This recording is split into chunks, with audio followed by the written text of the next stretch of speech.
Bismillah. Assalamualaikum warahmatullahi wabarakatuh. Alhamdulillah. Alhamdulillahi rabbil alamin. Wassalatu wassalamu ala asyrafil anbiya'i wal mursalin wa ala alihi wa ashabihi rasulillahi ajma'in. Amma ba'du.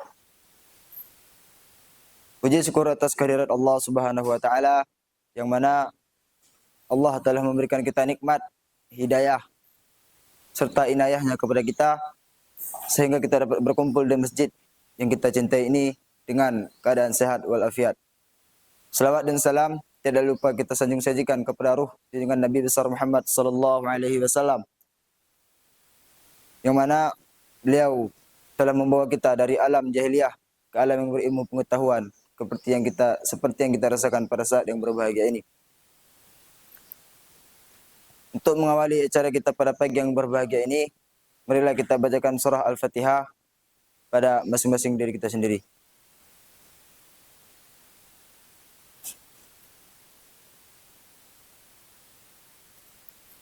Acara selanjutnya,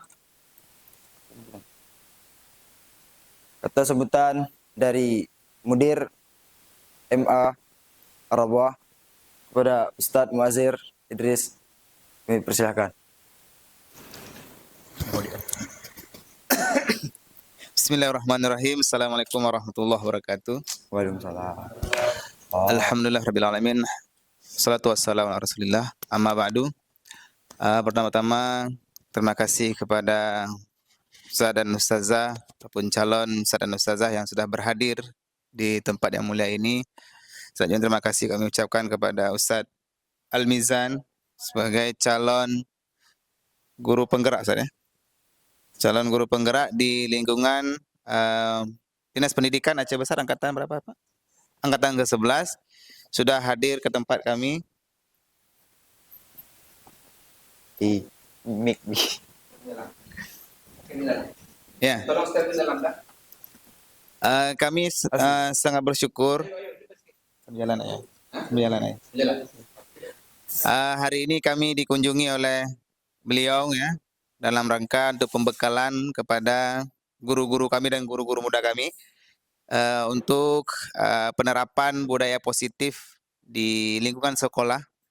Kami berharap para peserta yang sudah berhadir di sini, Ustaz dan Ustazah ataupun calon ustaz yang sudah berhadir di sini bisa mengambil manfaat, ya, dari beliau nantinya, ya, sebagai nanti pembelajaran bagi kita, dan mudah-mudahan bisa kita terapkan untuk siswa dan siswi kita di lingkungan pesantren Islam Ar-Rabwah dan pun juga di tingkat MA. Dan kami sangat bersyukur dan kami sangat berharap juga kepada semua ustaz dan ustazah yang sudah berhadir untuk memaksimalkan waktunya, ya, memanfaatkan waktunya dan menyerap ilmu yang insya Allah disampaikan sangat bermanfaat ini. Mudah-mudahan ini jadi ladang amal bagi kita semua. Demikian. Terima kasih banyak. Assalamualaikum warahmatullahi wabarakatuh. Waalaikumsalam warahmatullahi wabarakatuh.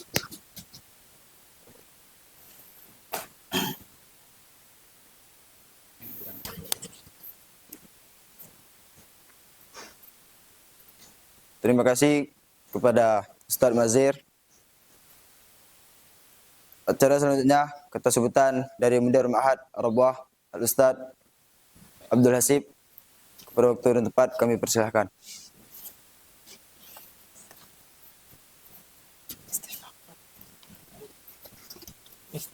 Bismillah. Assalamualaikum warahmatullahi wabarakatuh. Waalaikumsalam. Alhamdulillahirabbil alamin wassalatu wassalamu ala asyrafil anbiya'i wal mursalin wa ala alihi wa ashabihi ajma'in. Segala puji bagi Allah Subhanahu wa taala yang telah memberikan rahmat dan kasih sayangnya sehingga hari ini kita bisa berkumpul, ya, di dalam sebuah acara, yaitu aksi nyata penerapan budaya positif di lingkungan pesantren Islam Ar-Rabwah. Salawat dan salam semoga selalu tersampaikan kepada Nabi besar Muhammad sallallahu alaihi wasallam. Yang kami hormati Ustadz Al-Mizan selaku pemateri hari ini. Beliau merupakan seorang calon guru penggerak angkatan 11 untuk wilayah Aceh Besar. Semoga dengan kehadiran beliau hari ini kita bisa mengambil ilmu yang bermanfaat. Salawat dan salam Kemudian yang saya hormati guru-guru asatizah sekalian dan semua guru-guru calon guru muda kita yang hadir pada acara yang berbahagia ini. Acara ini merupakan ya, upaya kita untuk menciptakan lingkungan pesantren yang harmonis, produktif, dan tentunya memiliki semangat positif. Karena sesuai dengan judul acaranya yaitu aksi nyata, ya. Aksi nyata ini tentunya tidak berbicara tentang teori. Dan ini adalah program yang selama ini sudah kita jalankan bersama di Ar-Rabuah. Dalam program adab, kita juga tidak mau lagi ada teori yang begitu banyak. Hari ini kita juga belajar aksi nyata, bagaimana aksi nyata itu diterapkan. Aksi nyata yang sifatnya itu positif, seperti gotong royong dan seterusnya. Semoga dengan adanya acara ini, pada hari yang berbahagia ini bisa menciptakan lingkungan yang baik, ya, menciptakan perubahan yang signifikan ke arah yang lebih baik sehingga pesantren kita, lingkungan kita menjadi lingkungan yang positif tentunya. Mungkin hanya ini yang dapat kami sampaikan. Terima kasih kepada semua pihak yang telah berkontribusi sehingga acara ini terselenggara dengan baik. Assalamualaikum warahmatullahi wabarakatuh. Oke.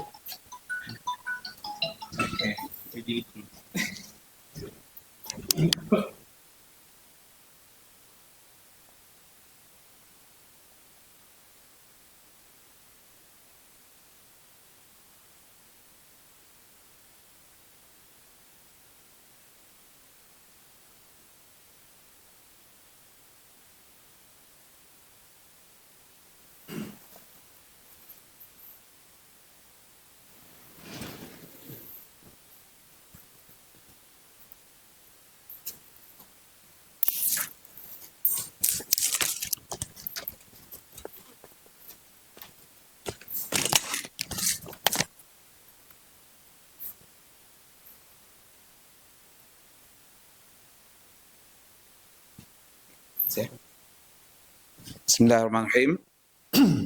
Assalamualaikum warahmatullahi wabarakatuh. Waalaikumsalam. Alhamdulillah wassalatu wassalamu ala Rasulillahi wa ba'du. Terima kasih kepada moderator yang telah mempersilakan saya. Kemudian yang kami hormati kepala sekolah dan para mudir. Kemudian yang kami banggakan calon-calon guru muda di pesantren Ar-Rabuah, di Madrasah Aliyah Swasta Ar-Rabuah. Kemudian para ustadzah yang dari Kesantrian Putri, saya putra sebentar lagi mungkin datang. Kemudian ada perwakilan TKS, Taman Quran Swasta Ar-Rabuah. Kemudian ada perwakilan dari SDIT Ar-Rabuah. Ada perwakilan dari SMPT Ar-Rabuah juga. Terima kasih yang tidak terhingga barangkali ya, atas kesediaan untuk berhadir dalam acara diseminasi penerapan budaya positif di sekolah. Mungkin dalam perjalanan nanti saya banyak menggunakan kata-kata ibu bapak. Nah, ibu bapak, karena itu standar bahasa di sekolah. Oke, baik. Sebelumnya, perkenalkan saya di sini sebagai calon guru penggerak Angkatan 11 Kabupaten Aceh Besar. Guru penggerak ini kalau dulu istilahnya mungkin guru inti dulu. Tapi hari ini guru penggerak. Harapannya pemerintah guru penggerak ini adalah untuk mengcover kepala-kepala sekolah baru nantinya. Kemudian pengawas-pengawas sekolah baru. Karena hari ini tidak boleh jadi kepala kalau tidak ada sertifikat guru penggerak. Dan tidak boleh jadi pengawas sebelum ada sertifikat guru penggerak. Jadi begitu. Baik, acara kita mulai saja. Nanti harapannya kita semua proaktif, bisa bertanya, bisa menanggapi, yang tidak boleh menyalahkan.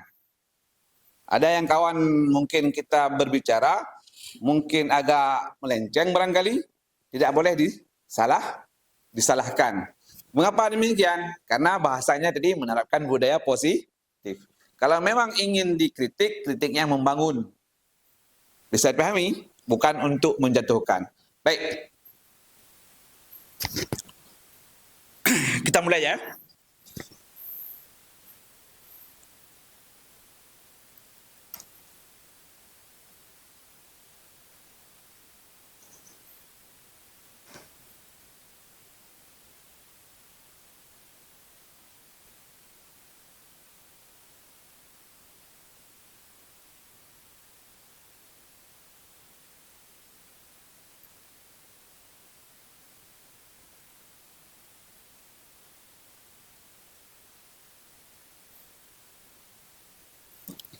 Nampak?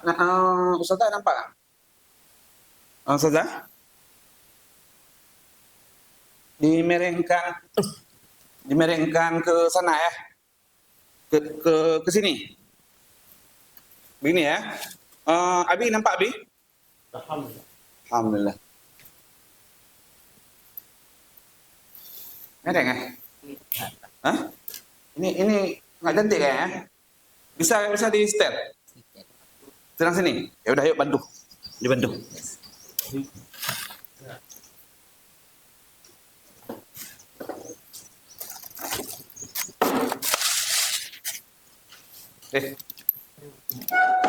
Oh ya.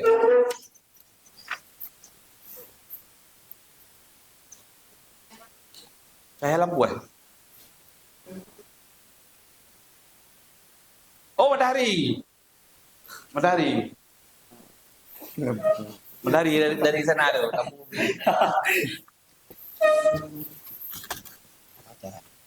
Acara apa? Oke. Gimana caranya nih? Ke depan aja ya. Dan naik ke atas ya. Bisa?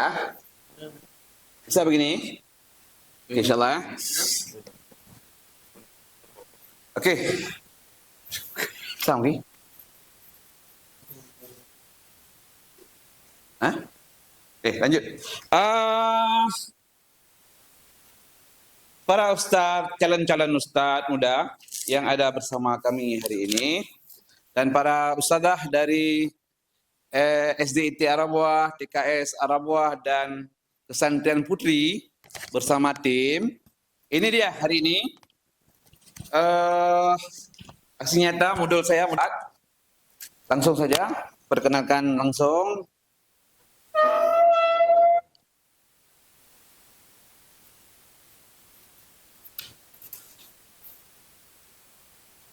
Nah, dia. Oke. Nah, ini kami yang Masana itu pengajar praktik kami. Beliau bertugasnya mengawal kami selama pendidikan ini 6 bulan. Sudah berjalan 2 bulan. Lanjut. Nah, sekarang kita ada tugas ini sedikit para ustazah dan para ustadz. Ada bawa pulpen semuanya. Ini sebagai ice breaking kita dalam waktu 5 menit kita kerjakan. Bisa ya? Insyaallah. Untuk akhwat saya kasih warna apa nih? Mohon kemari. Saya kasih warna apa? Warna pink aja? Hah? Boleh? Oke. Mohon kemari. Berapa orang? 5 orang. Oke. Mohon kemari 1 orang. Semoga cukup. Kalau nggak cukup minta lagi ya. Yang calon guru muda ini warna apa saya kasih? Hah? Warna hijau? Kuning?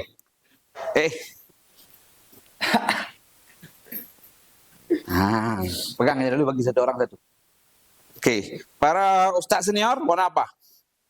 Hijau. Hijau.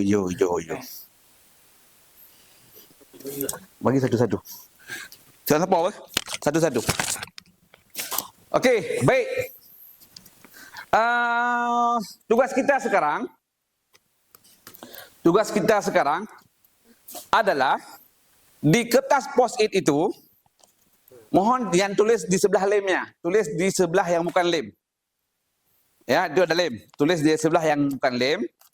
Tuliskan yang ini, apa beda? Itu aja soalnya.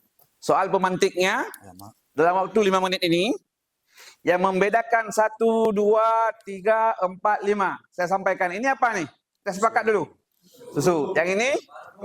Parfum. Yang ini? Botol kosong. Yang ini? Alkohol. Kenal kali. Yang ini?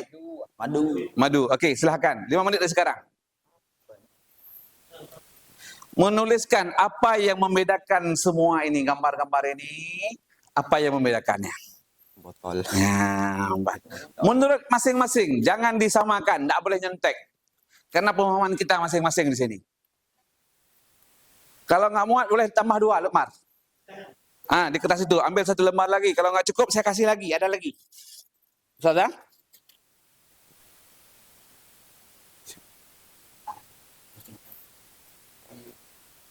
Okey, sudah. Ini Pak. Okey, siap ya? Siap. Kami bacakan beberapa dulu ya. Terima kasih atas partisipasinya yang luar biasa. Kami ucapkan.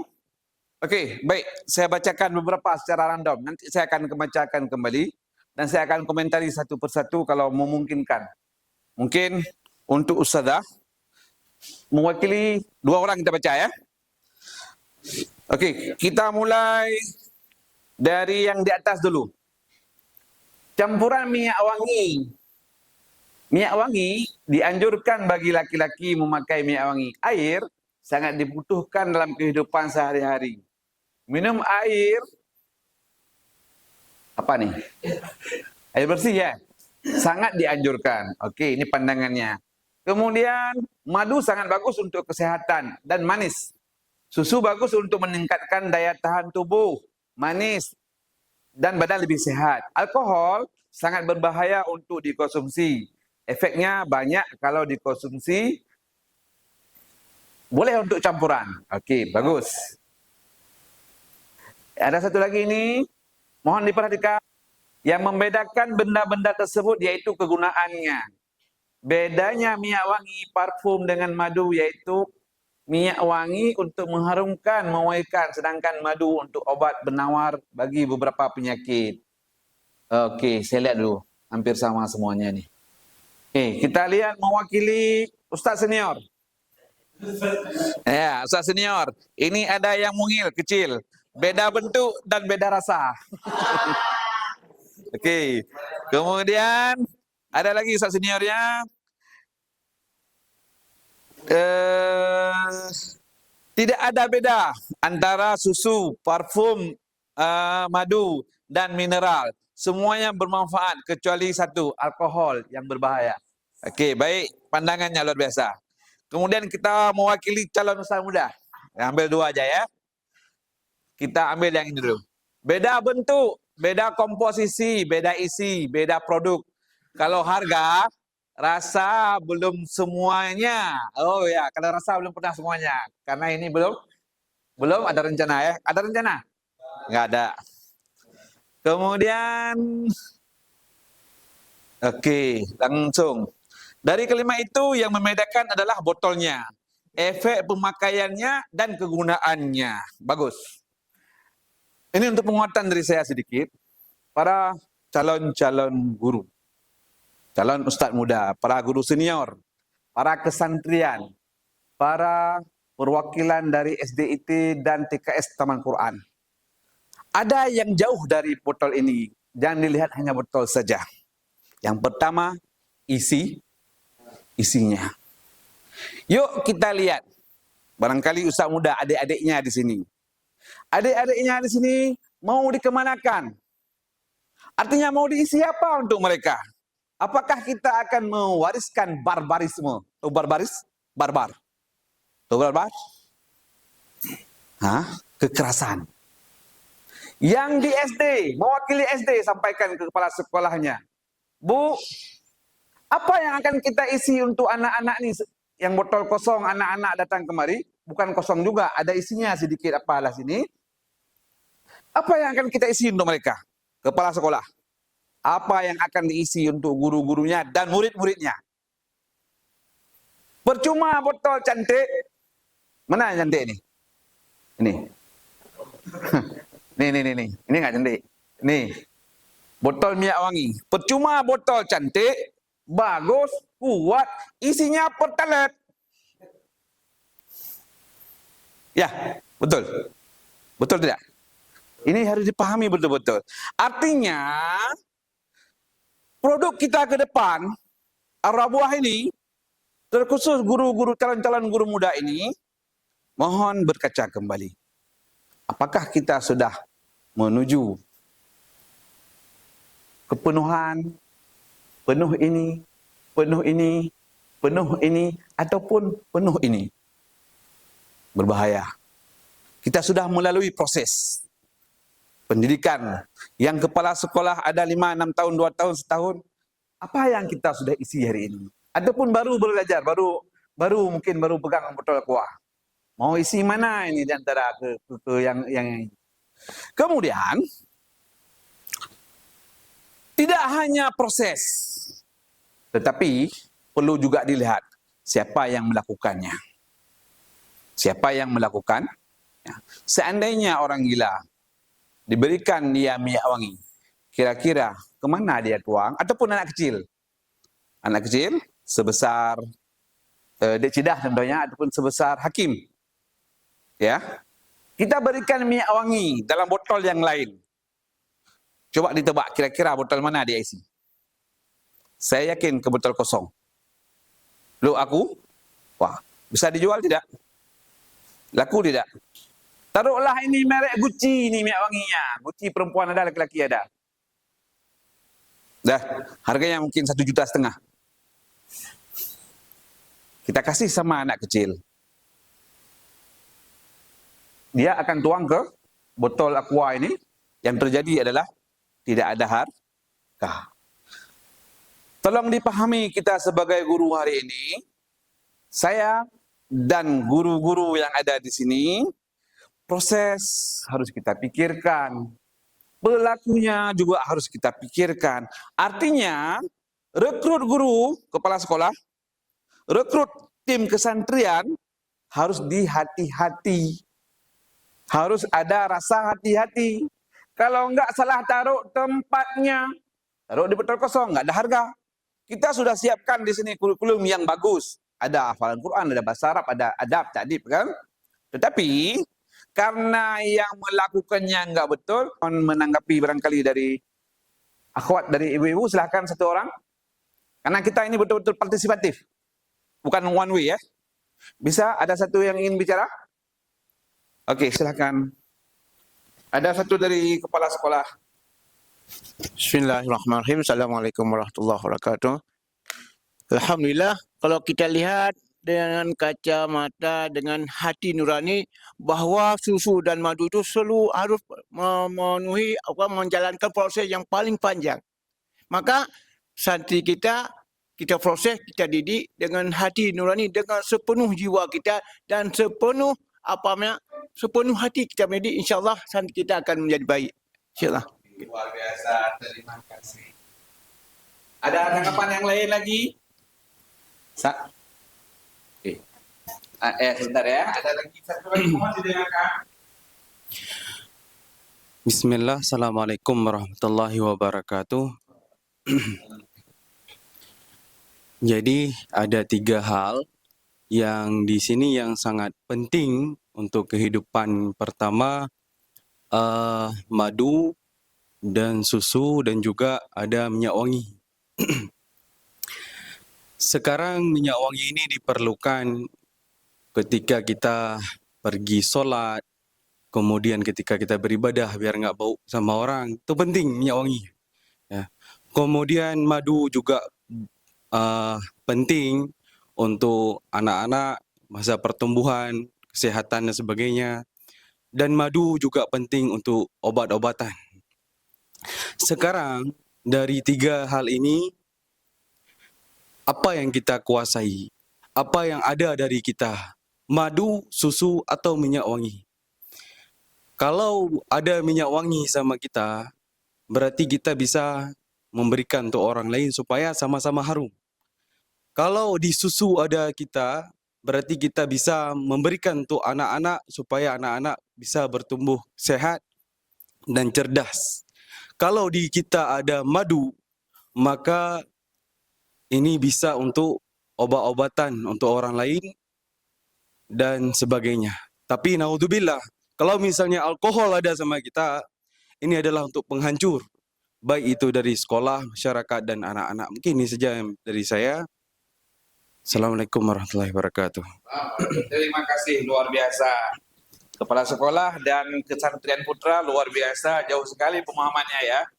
Oke, sekarang kita minta dari aku siapa? Saya ke situ ya.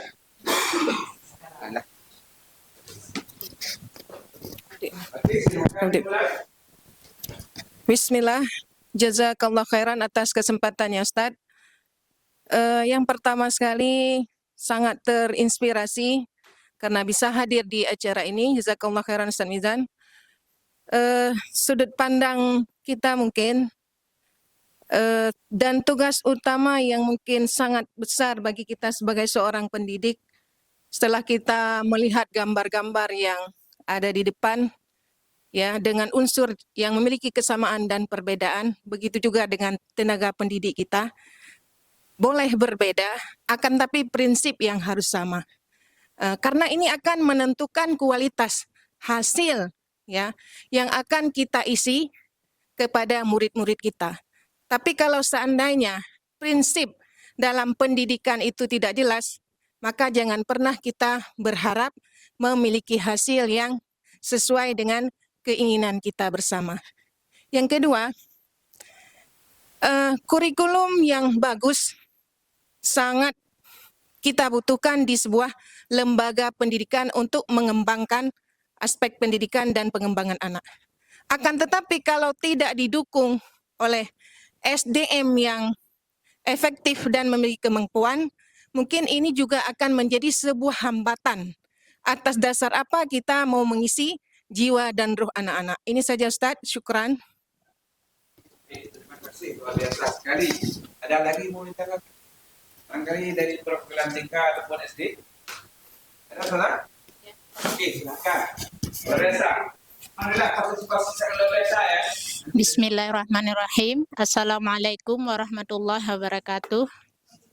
Syukran jazakumullah kepada Ustadz yang alhamdulillah memberi kami kesempatan untuk mengikut acara ini. Bagi kami itu sangat-sangatlah penting. Karena dengan adanya kayak gini kita bahwa nanti visi dan misi tujuan kita akan pasti terwujud dengan yang sama. Karena sebuah lembaga atau sebuah yayasan itu pasti dari itu tadi kata Misma memang berbeda. Bisa jadi berbeda lembaga, agak berbeda sedikit kurikulum SMP dengan SMA, namun kita punya tujuan yang sama adalah ingin meraih pendidikan yang baik, tentu tidak boleh jauh dari tujuan karena Allah Subhanahu wa taala dan diikuti dengan sunnah-sunnah.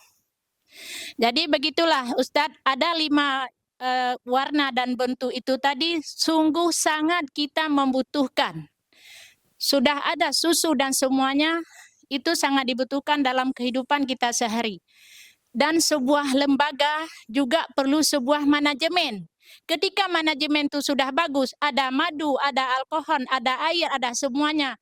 Jika tidak dilaksanakan manajemen itu dengan seni, tentu manajemen itu tidak akan berhasil. Itu artinya apa? Di arah buah ini sudah ada sarjana ekonomi, sudah ada kurikulum yang bagus, namun apabila kurikulum itu tidak dijalankan dengan seni, manajemen itu tidak dijalankan dengan seni, tentu tidak akan berjalan. Artinya seni, jika kita merekrut seorang guru, seninya, peraturan, disiplin, bagaimana kita menjalankan harus sesuai dengan kemampuan kita, harus benar-benar kita jalankan. Dari yang kecil, kita sudah pernah mengikuti dalam di Biren Ibrahim Mandres tentang kesehatan. Apakah dalam manajemen itu sudah bagus tersusun, ikut pelatihan itu? Apakah seninya di lapangan ada diterapkan? Kalau enggak, berarti manajemen itu belum berhasil. Syukran Ustaz. Luar biasa tanggapan. Baik, ada tambahan lagi? Mungkin di Masya Allah. Sudah, oke, baik. Calon guru muda bagaimana? Mau komentari? Tidak? Tidak. Oke, baik. Masukan-masukan ini terekam semuanya para ustadz dan para ustadzah. Terekam di video kami, nanti akan kami bagikan di link YouTube kami. Sebagai untuk sesi kedua, Bapak Ibu yang berbahagia, kita akan lanjutkan yaitu kebutuhan dasar manusia. Ada 5 kebutuhan dasar manusia. Artinya manusia tidak bisa hidup tanpa mendapatkan yang 5 ini. Yang pertama, bertahan hidup. Maksudnya itu bagaimana? Kita perlu semacam tentunya makanan, 5 kebutuhan pokok manusia. Sandang, pangan, pakaian ya. Jadi itu dibutuhkan. Nggak mungkin kita bisa hidup tanpa air dan itu tidak bisa dibatasi. Kemudian nomor 2, kasih sayang dan rasa diterima. Seorang anak yang tidak mendapatkan kasih sayang dimanapun dia berada, maka anak ini tidak akan tumbuh dengan normal. Kita juga begitu. Kita kalau hidup di dunia ini, walaupun kita seorang guru, kita butuhkan rasa diterima. Nggak mungkin kita berbicara di depan kelas, sementara anak-anak tidak open dengan kita. Kemudian nomor selanjutnya, penguasaan. Penguasaan ini lebih kepada bahwa dia itu mempunyai sebuah kompetensi, sebuah kemampuan di dalam masalah ilmu contohnya, ataupun kemampuan yang lain punya apa namanya kita bilang punya sebuah respect gitu dia. Jadi anak-anak yang biasanya kelebihan rasa-rasa di penguasaan ini, dia cenderung kepada anak-anak yang memimpin biasanya. Kemudian kebebasan. Kebebasan di sini adalah kebebasan menentukan pilihan. Kita tidak bisa dibungkung terus-menerus untuk memilih pilihan tertentu. Kita punya pilihan sendiri. Anak-anak kita juga harus diberikan pilihan menentukan. Makanya yang kita bilang kemarin, menurut Ki Haji Dewantara, di kebebasan ini adalah yang dikatakan dengan berpusat pada anak. Artinya guru harus betul-betul memahami kebutuhan anak. Yang terakhir, kesenangan. Contoh sederhana, kita bisa melihat bagaimana seekor induk kucing kejar-kejaran dengan anaknya, ataupun anaknya mengganggu mamanya contohnya. Barangkali dengan ayahnya juga bisa itu. Artinya binatang saja butuh kepada kesenangan. Kita juga begitu. Jadi pembelajaran di sekolah itu kita harus perhatikan yang 5 ini. Kesenangan juga harus diberikan. Jangan sampai metode lama kita bawa ke dalam kelas. Kita bawa rotan, kita bawa kayu. Anak-anak yang agak-agak bandel sedikit langsung kita bilang, ini ada rotan. Oke, ini tidak baik. Lanjut. Oke. Motivasi perilaku manusia. Motivasi merupakan dorongan yang timbul pada diri seseorang secara sadar ataupun tidak sadar untuk melakukan suatu tindakan dengan tujuan tertentu. Nah, ini motivasi semuanya kita, siapapun kita, pasti ini yang dorongan kita untuk melakukan sesuatu. Oke, yang pertama, kita melakukan karena menghindari ketidaknyamanan dan hukuman. Nah, anak-anak, adapun kita sendiri sebagai guru, kalau masih di sini, ini masih harus harus belajar lagi. Kemudian mendapatkan imbalan atau penghargaan dari orang lain. Murid melakukan disiplin diri karena ia ingin mendapatkan imbalan. Ini merupakan motivasi ekstrinsik. Tadi saya sudah sebutkan motivasi ada 2. Yang pertama motivasi intrinsik, yang kedua ekstrinsik. Maksudnya apa? Ada motivasi di dalam dirinya sendiri dan ada motivasi yang datang dari orang lain. Oke? Yang kedua-dua ini masih ekstrinsik. Yang terakhir, yang melakukannya karena menghargai nilai-nilai kebajikan diri sendiri. Murid melakukan disiplin diri karena sadar akan nilai kebajikan dirinya. Ini merupakan motivasi intrinsik. Maksudnya bagaimana? Kita sebagai guru harus sampaikan kepada seluruh siswa kita, nak, kamu buat itu bukan untuk Bapak. Nak, kamu buat itu bukan untuk menyenangkan Bapak. Nak, kamu buat PR, buat tugas itu adalah untuk dirimu sendiri, bukan untuk Bapak. Jadi bagaimana? Kamu kalau bisa nanti untuk dirimu sendiri. Bapak tentunya juga senang, orang tuamu senang, dan kamu sendiri dihargai oleh semua yang ada di sekitar kamu. Ya, kita ulang sekali lagi. yang dua sebelah sini karena imbalan dan hukuman itu motivasinya ekstrinsik. Kalau karena menghargai nilai kebijakan diri itu intrinsik. Konsep disiplin dengan identitas gegap. Perhatikan baik-baik. Ada dua bagian. Yang pertama ada hukuman, ada penghargaan. Nanti ada yang sukses di sebelah set ini. Hukuman, perhatikan di hukuman dan di penghargaan. Hukuman itu menyakitkan, tidak nyaman. Kemudian murid takut, kemudian memaksa. Ya kan pasti ada rasa kita terpaksa.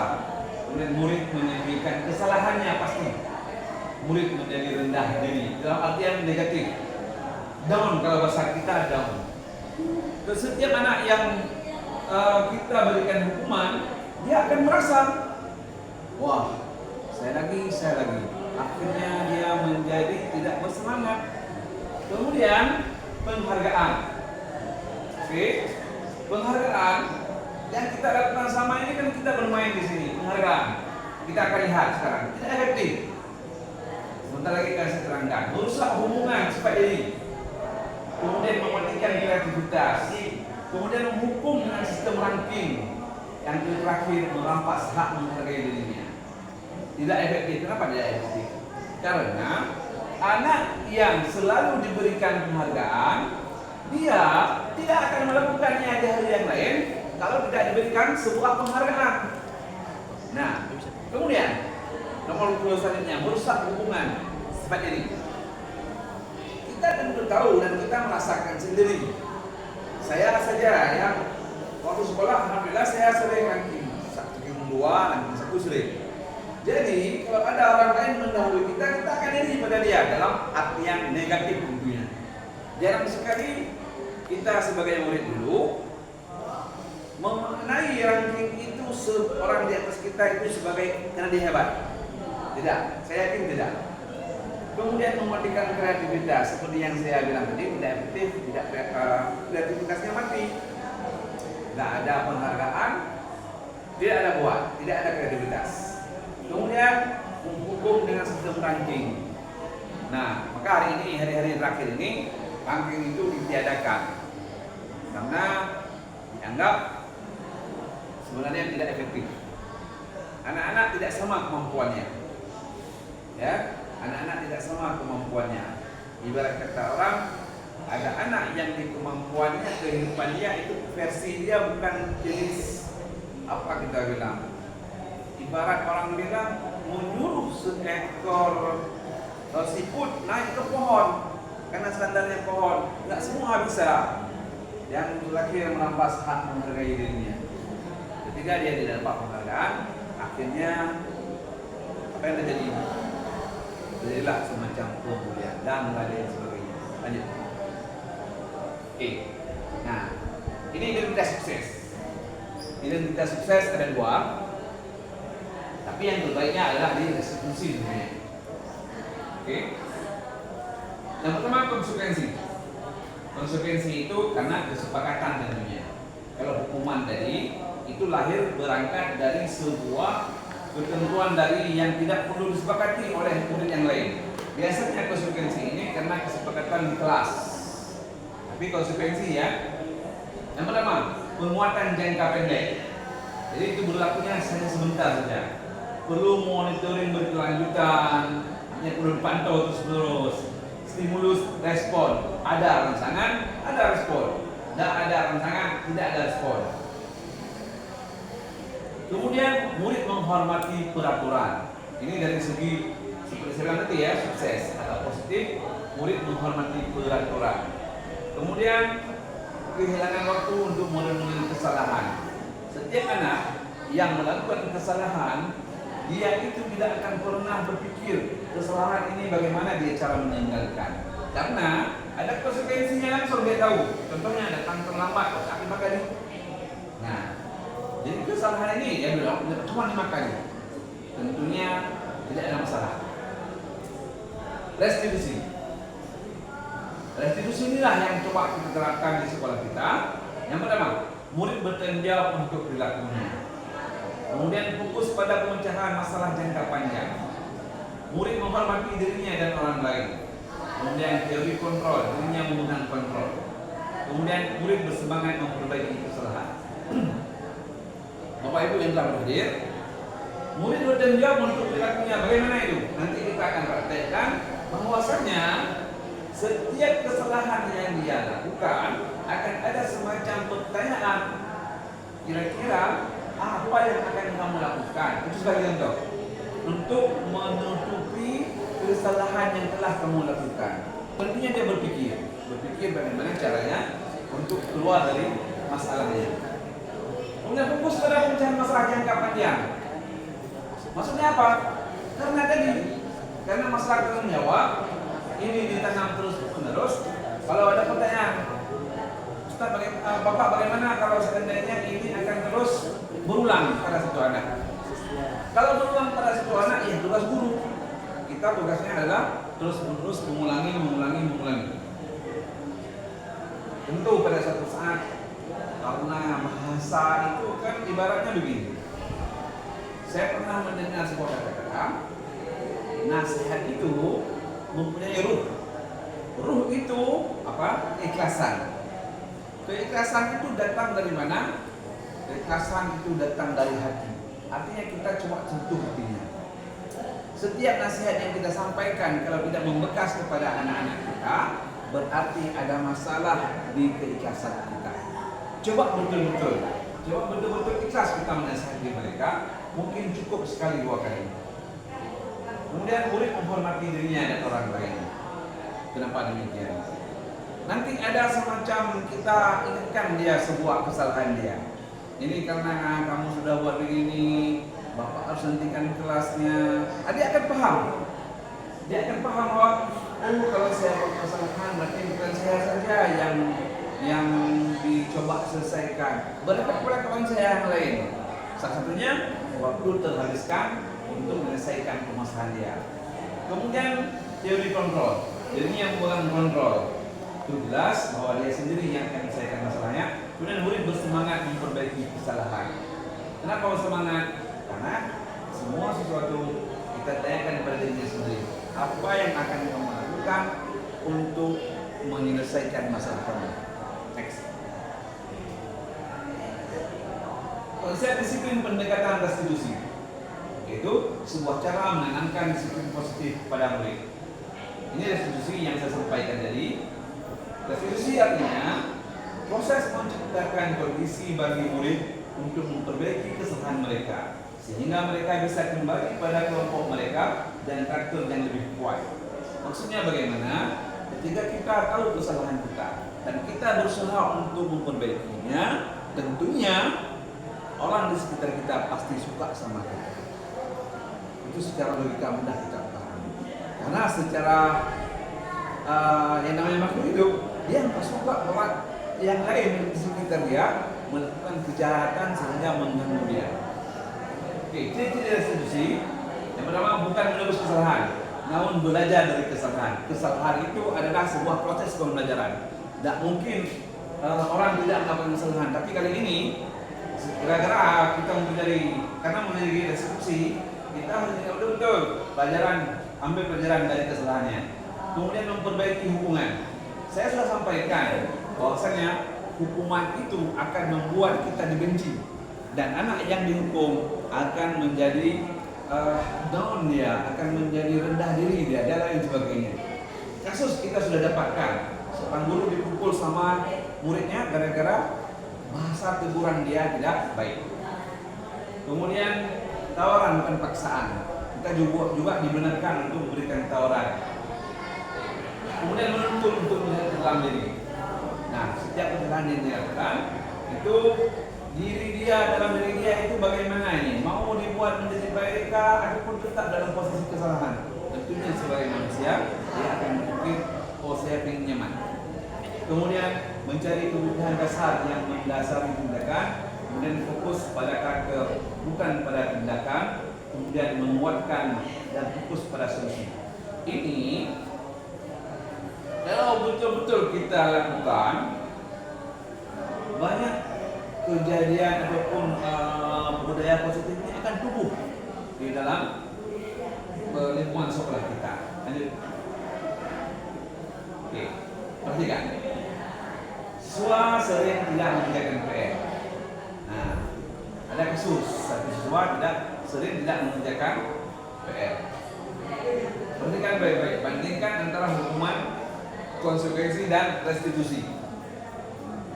Kalau hukuman, guru menghukum siswa tersebut hormat bendera selama 10 menit. Ini hukuman. Guru marah dan murid menjadi takut, tentu. Kemudian konsekuensi. Guru memberikan konsekuensi untuk mengerjakan PR-nya saat istirahat atau dikerjakan sampai 3 kali lipat. Kemudian guru tegas dan siswa menghormati peraturan. Terakhir, restitusi. Guru menaikkan keyakinan kelas, dirinya, dan membantu siswa menyelesaikan masalahnya. Dan guru terbuka dan siswa menghormati dirinya dan orang lain. Maksud yang pertama, hukuman. Hukuman itu pasti keras dan hukuman itu pasti memalukan. Sementara kalau di konsekuensi, kita lihat biasanya kita sering sebagai guru sering menanyakan, ini kalau dapat PR apa kita kasih hadiahnya biasanya. Langsung kita bilang, ya udah kamu buat apa namanya, sepakat nanti tugas belum ada buat, dia akan kerjakan di waktu istirahat. Kemudian dia tidak kerja, dia tidak melakukan kegiatan yang diperlukan, tetapi di waktu yang lain dikasih tahu saja. Yang terakhir, karena restitusi, maka kita coba membantu dia supaya dia tidak melakukan kesalahan yang sama. Oke, lanjut. Oke, 5 posisi kontrol. Oke, ada penghukum, merasa bersalah, teman, mentor, dan manajer. Lanjut. Oke, perhatikan baik-baik. Kasus siswa tidak memakai atribut lengkap saat upacara bendera. Nah, perhatikan baik-baik. Ada 5 posisi kontrol. Artinya kita sebagai guru sekarang berada di mana? Apakah kita sebagai penghukum ataupun membuat rasa bersalah teman, mentor, ataupun manajer? Perhatikan yang paling buruk, penghukum. Penghukum, kita akan bilang patuhi aturan sekolah lalu berdiri di depan kelas. Itu kalau penghukum, dia keras. Lanjut. Membuat rasa bersalah. Berapa kali Pak Guru harus memberitahu kamu, Pak Guru kecewa sama kamu. Kemudian teman, ayolah yang tertib, buat Pak Guru bangga. Kali ini tidak apa-apa, kamu salah. Kemudian teman tahu, kamu sudah melanggar apa peraturannya dan konsekuensinya. Yang terakhir manajer, apakah kamu tahu kesalahanmu? Kira-kira bagaimana kamu akan memperbaiki kesalahan ini? Sekarang saya akan tampilkan restitusi yang saya lakukan di sekolah saya. Bapak Ibu, mohon perhatian sebentar.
Kamu berarti tahu adanya keyakinan kelas. Kira-kira keyakinan kelas yang mana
Baik.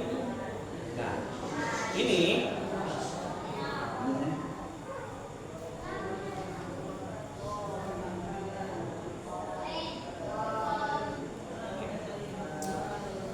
contoh yang telah saya lakukan di sekolah saya.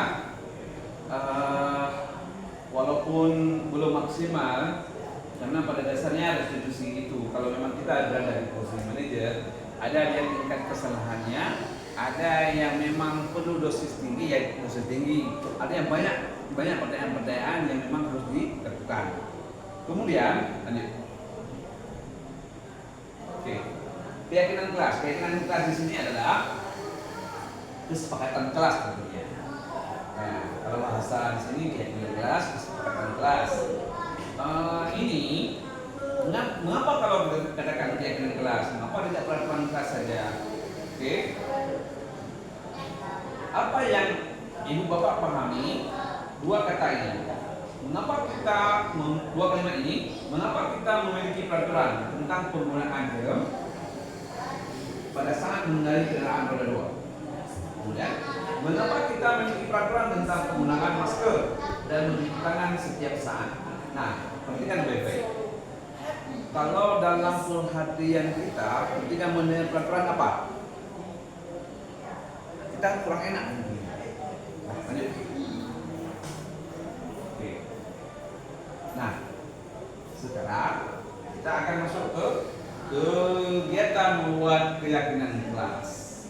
Tadi saya sudah sebutkan bahwasanya yang mana kita mendengar perkataan peraturan itu ada rasa semacam kita kurang senang. Pada dasarnya begitu. Kecuali sebagian saja yang menganggap peraturan itu ya harus ditaati. Oke. Ini di kelas Bapak Ibu semuanya kita harus melakukannya. Mulai sekarang kita harus belajar untuk melakukan ini karena dengan harapan bahwasanya ini tumbuh dari mereka sendiri. Artinya yang saya sebutkan budaya positif itu tumbuh di kelas. Yang pertama caranya berdiskusi tentang peraturan, kemudian merumuskan peraturan menjadi keyakinan kelas, kemudian menempelkan keyakinan di kelas. Oke, perhatikan baik. Di sini contohnya, kalau di kantor kita lihat peraturan, contohnya siswa datang jam 7.30.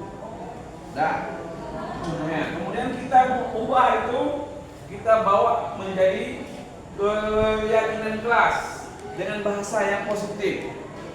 Bagaimana itu contohnya? Contohnya adalah siswa datang tepat waktu ataupun kita datang tepat waktu. Secara tidak sadar bahwasanya itu memotivasi kita sebenarnya. Dari bahasanya kita semakin bersemangat. Pos. Oke, dulu ya. Keyakinan kelas. Oke. Inilah yang memang kita buat bersama murid di kelas kita. Coba perhatikan baik-baik. Ada 8 item ini yang harus kita masukkan. Kita ajak mereka karena ini di tingkat sekolah dulu. Di tingkat di kelas kita dulu lah yang kita mengatakan. Yang pertama masalah disiplin waktu. Kemudian belajar dengan antusias, semangat dan percaya diri, saling menjaga kebersihan dan keindahan, saling menghormati sesama, kemudian saling membantu dan bekerja sama sebagai guru dan teman yang sedang berbicara, selalu menerapkan 5S yang sapa, salam, sopan dan santun. Kemudian 8 gemar membaca dan menulis sebagai budaya literasi. Perhatikan baik. Ini bahasa begini bagi sebagian orang sudah menarik. Tapi mungkin kalau untuk murid SD, kita carilah bagaimana memunga-mungakan bahasa ini sehingga tumbuh seperti saya katakan tadi, tumbuh disiplin itu secara otomatis. Lanjut. Bagaimana pembentukan keyakinan kelas? Oke, lebih abstrak dari peraturan. Artinya lebih abstrak nyata ya dari peraturan. Peraturan itu seperti disiagakan dekat kelas. Kemudian sesuai dengan kondisi kelas dan sekolah agar mudah diterapkan. Kemudian sedikit saja agar mudah diingat. Dibuat dalam bentuk positif, berupa pernyataan universal. Semua warga kelas ataupun sekolah dilibatkan saat membuatnya. Perhatikan baik-baik. Yang seperti sebelum tadi, kan dia sedikit, datang tepat waktu, mudah diingat tidak. Kemudian berupa pernyataan universal, secara umum itu dipahami dengan jelas. Kemudian dibuat dalam bentuk positif. Jangan ada kata-kata wajib, harus, ya itu sudah perintah ya. Nah, ini dia segitiga restitusinya. Kalau yang tadi saya sudah tunjukkan bagaimana saya mencoba melakukan restitusi, ini penjelasannya. Menstabilkan identitas. Kita semua akan melakukan hal terbaik yang bisa kita lakukan. Maka tadi saya sudah bertanya kepada dia, apa yang akan kamu lakukan supaya kamu tidak terlambat lagi. Nah, pada dasar tindakan yang salah, semua perilaku memiliki alasan. Kita pastikan dulu apa yang dia salah dan mengapa dia sehingga salah. Kemudian menanyakan keyakinan. Kita semua memiliki motivasi internal. Nah, kita tahu kan bahwa tadi ada ada keyakinan keras dan dia tahu bahwasannya sekolah itu memang harus cepat tepat waktu. Kita tidak boleh lambat. Perhatikan baik-baik. Kamu tentu punya alasan mengapa melakukan itu. Tadi saya tanyakan, mengapa kamu terlambat? Nah, dia akan bilang tadi, oh dia terlambat tidur dia bilang. Kemudian mak bapak dia pun sibuk dengan antar abangnya ke sekolah lain, kemudian harus ngurus adiknya. Nah, jadi sehingga dia bilang tadi apa? Mulai sekarang saya akan bangun lebih cepat dan saya akan bangunkan mak bapak saya.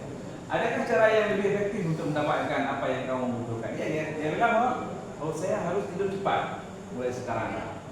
Kemudian setiap orang pasti pernah melakukan kesalahan. Kita harus sampaikan kepada dia. Kesalahan itu adalah manusiawi. Semua orang pasti bersalah. Kemudian kita harus pastikan untuk menstabilkan identitas. Bahwa identitas salah itu pasti ada. Kamu bukan satu-satunya yang pernah melakukan ini. Dan dia pasti tahu juga lah.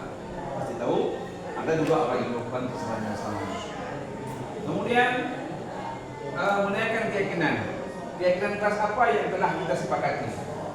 Ya, dan tadi bilang, kamu tahu nggak bahwasanya ada keyakinan yang telah kita sepakati ataupun ada semacam kesepakatan yang telah kita buat bersama. Ya, dia bilang ada. Kita datang ke orang lupa, ya kan? Kemudian kamu ingin menjadi orang yang seperti apa? Tadi dia juga bilang bahwa saya akan saya akan mohon lebih cepat, kemudian saya akan melakukan hal-hal yang memang saya akan disayangi sama guru saya. Di sekolah kami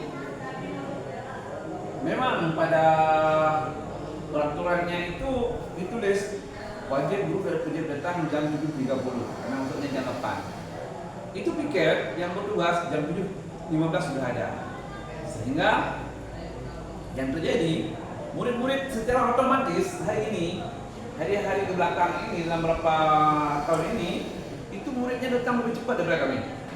Sekarang jam 7 mereka sudah ada di kelas, di sekolah. Mereka menunggu kami di sana. Oke. Kenapa demikian? Karena memang gurunya dicontoh. Gurunya itu menjadi model bagi mereka. Oke. Ini set terakhir. Dalam penerapan program disiplin positif, hendaknya guru memiliki standar kepribadian, profesional dan sosial yang baik, di mana guru mampu berefleksi pada posisi kontrolnya saat ini. Bagaimana penanganan dirinya sebagai seorang among, posisi manajer yang menuntun murid-murid menjadi insan yang mandiri, merdeka dan bertanggung jawab. Ini standar nasional pendidikan. Dan semoga sesi belajar kita hari ini membawa manfaat sehingga dapat menunjukkan derajat berprofil Pancasila, salam merdeka belajar. Ibu bapak yang telah berhadir hari ini, perlu kami ingatkan kembali bahwasanya guru itu didukung dan ditiru. Artinya apa? Guru itu sebagai contoh. Patah lama mengatakan, mungkin saya sudah lama mendengarnya. Guru kalau kencing berdiri, murid kencing berdiri. Artinya guru itu harus betul-betul menjadi real model, ya. Contoh nyata. Kalau guru itu tidak bisa menularkan hal-hal positif kepada muridnya, jangan harap murid kita akan menjadi baik. Tentunya ini yang dapat disampaikan. Mungkin kalau ada pertanyaan saya akan menanggapi. Kalau tidak ada, di akhir acara hari ini kita akan mendengarkan tanggapan. Kalau tidak ada pertanyaan, mungkin ada tanggapan, silakan di maju ke depan. Saya berikan sebentar. Siapa ada yang ingin menanggapi? Oke, silakan.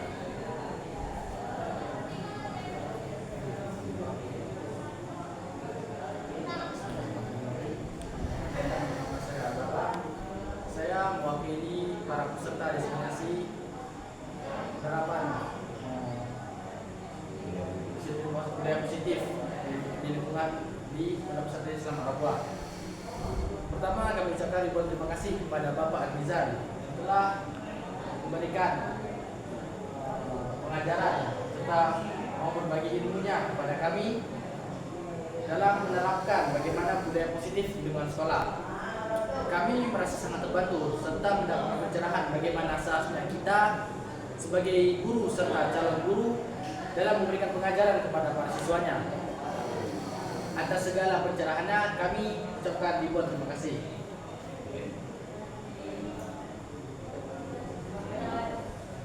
Dengan berakhirnya sesi tanggapan dari peserta, mungkin kita padai sampai di sini dulu. Kami ucapkan terima kasih kepada para kepala sekolah yang hadir, dari kepala PAUD, kemudian dari kepala SDIT, kemudian kepala SMPIT Arabah, kemudian ada tadi dari Mas Arabah dan kepada mudir ataupun pimpinan pesantren Arabah. Maka sama-sama kita mengucapkan subhanakallahumma wa bihamdik, asyhadu an la ilaha illa anta, astaghfiruka wa atubu ilaik. Assalamualaikum warahmatullahi wabarakatuh.